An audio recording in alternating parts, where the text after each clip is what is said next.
"This is a betrayal," Vanessa said, her voice crisp as glass, slicing through the heavy air in her office. Her eyes, sharp and devoid of warmth, stayed fixed on mine as she spoke from behind a desk that looked more like a throne than furniture. "After everything Westgate Communications has done for you." I sat there in silence, holding tightly to my bag to keep my hands from trembling. The shock of being called into her office so early on a Tuesday had already faded. What replaced it was a quiet, nauseating certainty. I knew what was coming. I just hadn't expected it to come like this, so cold, so calculated. "Vanessa, She cut me off with a flick of her fingers, tapping one perfectly manicured nail on a sheet of paper laid out in front of her. "No need to deny anything. I have confirmation you interviewed with Ridgewell Solutions last Thursday. You told us you had a dental appointment. My name is Amber Sullivan. I'm 34 years old, and I spent 6 years pouring every ounce of myself into this company.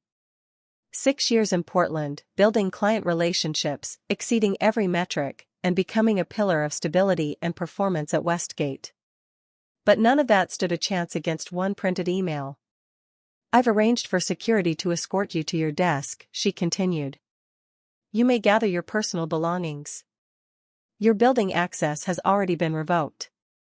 My company badge slid across the polished wood with a hollow tap. "And your email account has been disabled." I should have cried. Or shouted. Or begged.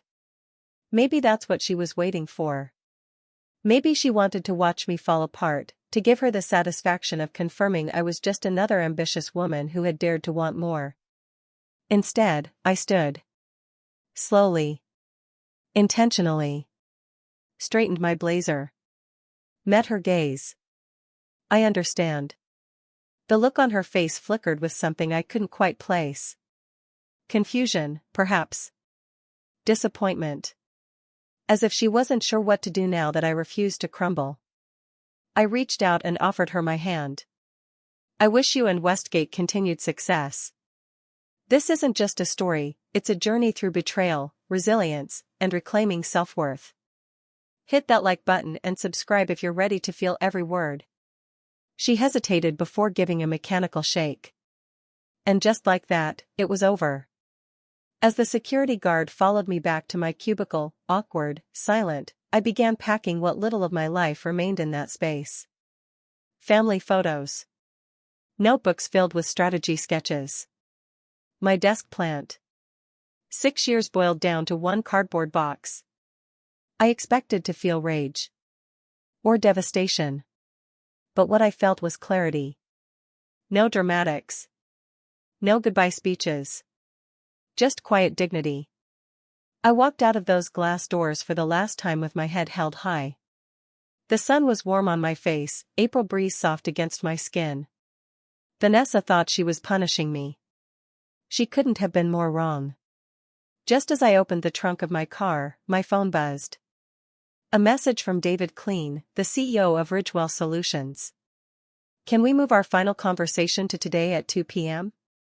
I smiled. Vanessa had no idea what was coming next. It's strange how 6 years of your life can be condensed into one box. As I drove away from Westgate, the city I once associated with loyalty and growth now passed like a blur through my windshield. I thought back to how it all started, fresh out of grad school, full of ambition and optimism.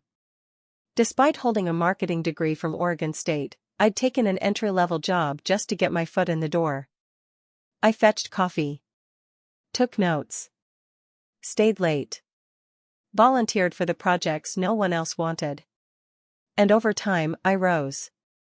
Within 2 years, I was handling mid-tier accounts. By year 4, I was managing Ridgewell Solutions, our largest client, worth nearly 30% of Westgate's annual revenue. That shift had happened after I stepped in during a crisis, salvaging a campaign that another manager had completely botched. "You're the only one who understands what we need before we even say it," David told me once. From then on, our companies flourished together. Ridgewell extended their contract. Doubled their marketing budget. And Vanessa had been thrilled, at the time. "This is the kind of initiative we value," she had said. But that value never seemed to translate into my paycheck. The first time I asked for a raise was right after that success. I had performance data, revenue increases, testimonies, hard numbers. "We just don't have it in the budget," Vanessa had said, wearing a well-practiced look of sympathy. "But we see you. Your contributions are noted." I bought it. The economy was rocky. I still had more to prove. The next year, after bringing in 3 major clients and winning an industry award for a campaign I led, I asked again. Same answer. Different excuse. Next year, she'd promised. "We just need to tighten up a little longer." Meanwhile, Vanessa upgraded to a luxury SUV. The company leased another floor of office space. I kept showing up. Kept believing. The third rejection came 6 months ago, right after I negotiated a 40% increase in Ridgewell's annual spend. "Your performance is outstanding," Vanessa had said. "But this year we're focused on infrastructure." That night, I updated my resume for the first time in 6 years. It wasn't out of anger. It wasn't revenge. It was respect, for myself. For my time. For my value. I never thought Vanessa would find out before I was ready to resign. Back home, I placed the box on my kitchen counter and just stared at it. The reality washed over me like a cold tide. I wasn't between meetings. I wasn't taking the afternoon off. I was unemployed. The weight of that realization pressed against my chest, making it hard to breathe. Then my phone rang. "Olivia." "I just heard," she said the moment I answered. "Thomas messaged me." "Are you okay?" Thomas worked in IT at Westgate. He was also Olivia's boyfriend. Word traveled fast. "I'm still processing," I admitted, sinking onto a kitchen stool. It all happened so fast. "This is so unfair," Olivia snapped. "Everyone knows you're the reason Ridgewell stuck with Westgate this long. Vanessa's just threatened because you're better at her old job than she ever was." There was some truth to that. Vanessa had once been the company's golden account manager before sliding into management. Most of us knew she missed the praise, the client adoration. She had started popping into my Ridgewell meetings, always under the guise of support. But I could feel it. She wanted the credit. She missed being essential. She couldn't stand that someone else had become the reason clients stayed. And now, she'd used my ambition as an excuse to cut me loose before I could make my own exit. The worst part, I said, my voice barely above a whisper, was how she did it. I could still feel the sting in my chest as the words left me. Like I'd committed some kind of corporate betrayal for simply seeking growth, after being passed over, dismissed, and underpaid for 3 years straight. She made it feel like I was a traitor. "That's her loss," Olivia said sharply, no hesitation in her voice. "Honestly, Amber, maybe this is the best thing that could have happened. You've been undervalued for too long." She wasn't wrong. I stayed at Westgate out of loyalty, to my clients, to my team. Not because it was the smartest move for my career. But to be escorted out like a criminal, that hit deep. It rewrote every late night, every email sent at 2 a.m., every weekend I gave up to chase a deadline. Then my phone buzzed again, an incoming call from David Clean. "Olivia, I have to take this." "That's Ridgewell, right?" "Take it. Call me after." I took a breath and answered. "Amber," David's voice came through the line without pleasantries, direct and steady. "I just heard what happened at Westgate." There was a pause. Then, "Are you available to come in this afternoon? I'd like to move our conversation forward." My heart skipped. "Yes," I said, holding my breath. 2 p.m., as you suggested. "Perfect. And Amber, don't worry about what happened this morning. These things have a way of working out for the best." When the call ended, I found myself standing in my kitchen, staring out the window. The woman looking back at me in the reflection wasn't broken. She wasn't defeated. She was free. I took a long, hot shower and changed into my sharpest navy suit, the one I saved for major pitches and first impressions. As I applied my makeup, something unexpected settled over me, calm. Not forced. Not fake. Real calm. Vanessa thought she'd humiliated me. Thought she'd cut me down. But what she did was cut me loose. That morning had been brutal. But it had also been clarifying. I had given Westgate my creativity, my drive, my loyalty, and in return, I got dismissed without ceremony. I would never again give the best of myself to people who couldn't see my worth. It was time to step into my power. Ridgewell Solutions occupied the top 3 floors of a sleek glass tower in downtown Portland. Unlike Westgate's dated beige cubicles and flickering fluorescents, Ridgewell was bright, modern, and full of energy. Floor-to-ceiling windows opened the space to views of Mount Hood and the Willamette River. Everything about it felt alive. As the elevator ascended to the 30th floor, I rehearsed what I'd say. I'd need to address my sudden availability without sounding bitter. It had to be professional, even when the truth was uncomfortable. When the doors slid open, David was waiting for me in the reception area. "Amber," he greeted with a genuine smile, extending his hand. "Thanks for coming on such short notice." "I appreciate your flexibility," I replied, gripping his hand firmly. "It's been an unexpected day." He chuckled and motioned me toward his office. As we passed through the open-plan workspace, several Ridgewell employees nodded or waved, faces I recognized from previous projects. David's office wasn't oversized or intimidating. It was warm, practical, and designed for conversation, not hierarchy. "Coffee?" he offered. "Yes, please." Once we were both settled with steaming mugs in hand, he got to the point. "I received a call from Vanessa Sanders this morning." I braced myself. "She informed me that you would no longer be managing the Ridgewell account, and that she would personally be overseeing things until they assign a replacement." I kept my expression neutral, though a flicker of heat sparked in my chest.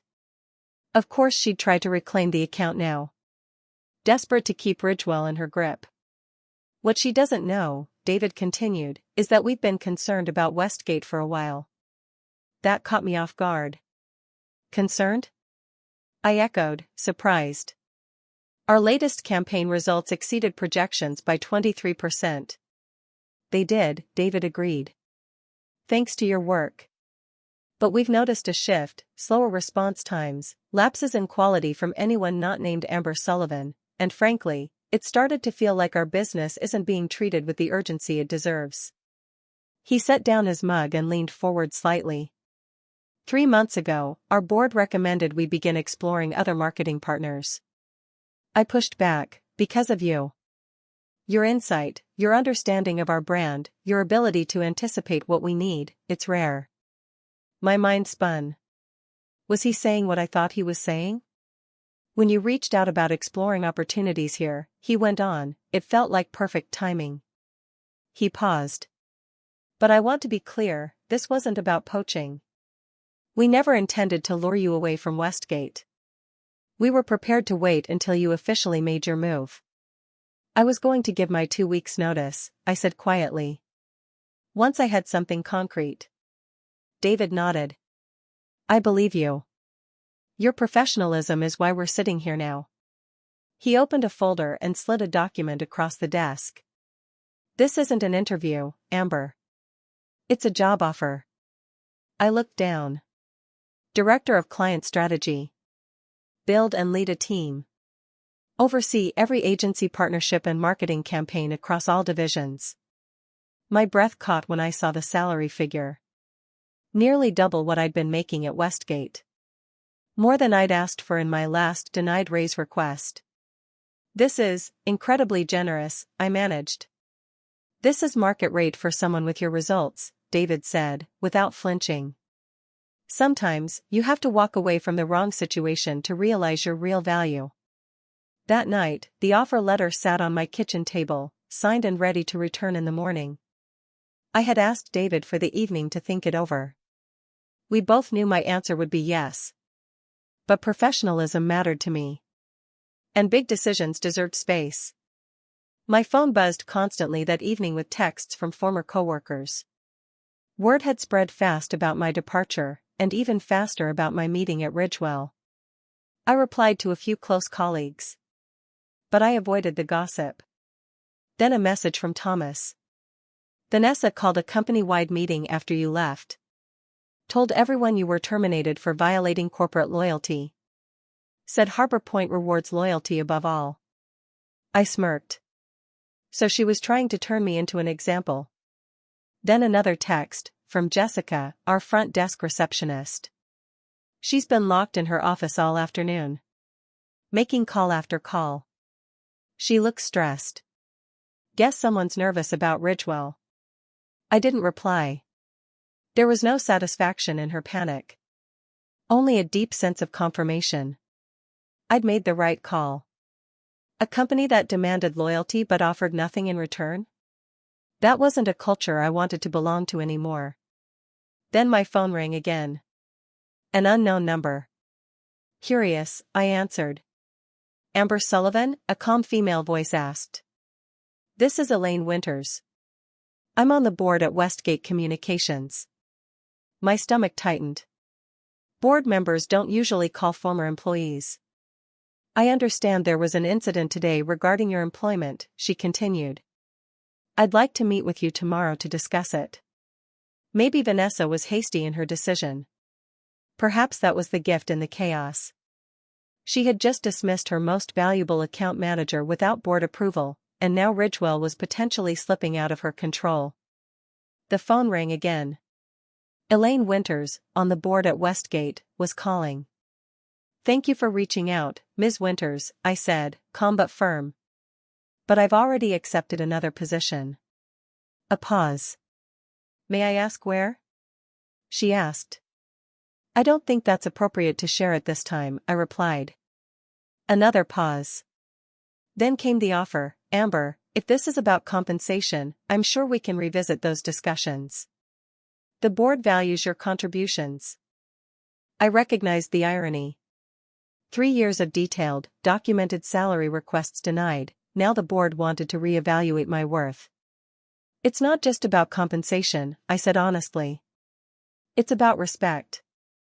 Recognizing that employees are worth supporting before they leave. She pressed to meet, perhaps we should discuss this in person. Tomorrow morning? I paused to think. Though I didn't plan to return, a professional closure felt necessary. I can meet at 9 a.m., I offered. Agreed. But to be clear, I have already signed a contract elsewhere. I'm not here to negotiate a return. Understood, she said, though her tone betrayed doubt. I'll see you tomorrow. After the call, I poured a glass of wine and stepped onto my balcony. The spring night air was cool, and Portland's lights had begun to sparkle. Tomorrow would bring a conversation I hadn't expected, but maybe needed. Not just for closure, but as feedback that could help those left behind. My phone buzzed again, an email from David with the subject line, "Welcome to the team." Whatever tomorrow held, one thing was clear, I wasn't looking back. When I arrived the next morning, returning to Westgate's lobby as a visitor felt surreal. Jessica, the receptionist, gave me a surprised look, her professional smile faltering. Addison, you're here for the meeting with Ms. Winters? Yes, I confirmed, checking in at the visitor log. Another bizarre moment. I'll let her know you've arrived, Jessica said quietly. Just so you know, she whispered with unexpected warmth, everyone's talking about how wrong this was. You were the best of us. Her words lit something in me. Thank you, I replied sincerely. In the elevator ride to the boardroom, I steadied myself. I wore a tailored navy suit, my standard for moments of true presence. Not for show, but to remind myself, and everyone else, that I was there as an equal, not someone pleading for mercy. In the boardroom, Elaine Winters waited. Sleek, silver-haired, impeccably poised, she carried the air of someone accustomed to million-dollar decisions before her morning coffee. Miss Sullivan, thank you for coming, she said, offering a warm handshake. Please, have a seat. She closed the door behind me, signaling this would be a private conversation. "I've reviewed your personnel file," Elaine began, opening a folder before her. 6 years of stellar performance evaluations, consistent growth, 3 formal salary adjustment requests, all denied. I gazed at the file, surprised at how little I knew about internal review processes. I'd assumed compensation decisions came from higher up. Her tone shifted, hinting at disapproval. "Ms. Sullivan," she said, folding the folder. "I'll be direct. The board would like to offer your reinstatement, with a compensation adjustment, an additional 10% increase, and the title of Senior Account Director." It was more than Vanessa ever offered, but it came 3 years late and followed an abrupt dismissal. "This is generous," I acknowledged. "But as mentioned on the phone, I have accepted a position with another company." Elaine nodded, studying me. "Your role will begin Monday." Vanessa's worried Ridgewell might reconsider their partnership now that you're gone.